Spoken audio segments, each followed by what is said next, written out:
ஒரு ஊரில் ராமு சோமு அப்படின்னு 2 நண்பர்கள் இருந்தாங்க. ஒரு நாள் 2 பேரும் தேன் எடுக்கலான்னு சொல்லிட்டு காட்டுக்கு போனாங்க. 2 பேரும் காட்டை சுற்றி பார்த்துக்கிட்டே போனாங்க.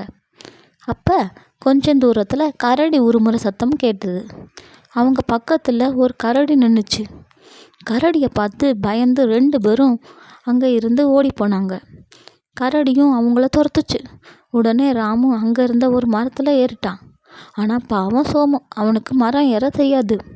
அப்போ தான் அவனுக்கு ஒரு யோசனை தோணுச்சு. அவன் தரையில் படுத்து இறந்து போனவன் மாதிரி நடித்தான். கொஞ்ச நேரத்திலே கரடியும் அவன் பக்கத்தில் வந்துச்சு. அவனை முகர்ந்து பார்த்துச்சு. அவனுக்கு ரொம்ப பயமாக இருந்தாலும் அந்த பயத்தை வெளிக்காட்டாமல் அவன் அப்படியே நடித்தான். இந்த மரத்து மேலே இருந்து பார்த்துக்கிட்டு இருந்த ராமு கரடி சோமு காதில் ஏதோ சொல்லுது, ரகசியம் சொல்லுதுன்னு நினச்சான். கரடியும் அவன் இறந்து தான் போயிட்டான்னு நினச்சிட்டு அங்கே இருந்து போயிடுச்சு.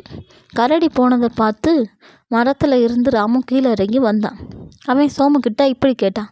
ஆமாம் ராமு, உன் காதில் கரடி ஏதோ சொல்லிச்சே, என்ன சொல்லிச்சு அப்படின்னு கேட்டான்.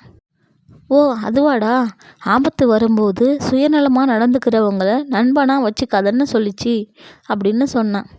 சோமு இப்படி சொன்னதை கேட்டு ராமு ரொம்பவே வெட்கப்பட்டான். ஆபத்து வரும்போது நண்பர்களை காப்பாற்றணும், காப்பாற்றாமல் அப்படி விட்டுட்டு போகக்கூடாது. அப்படி போகிறவங்க நல்ல நண்பர்களே கிடையாது.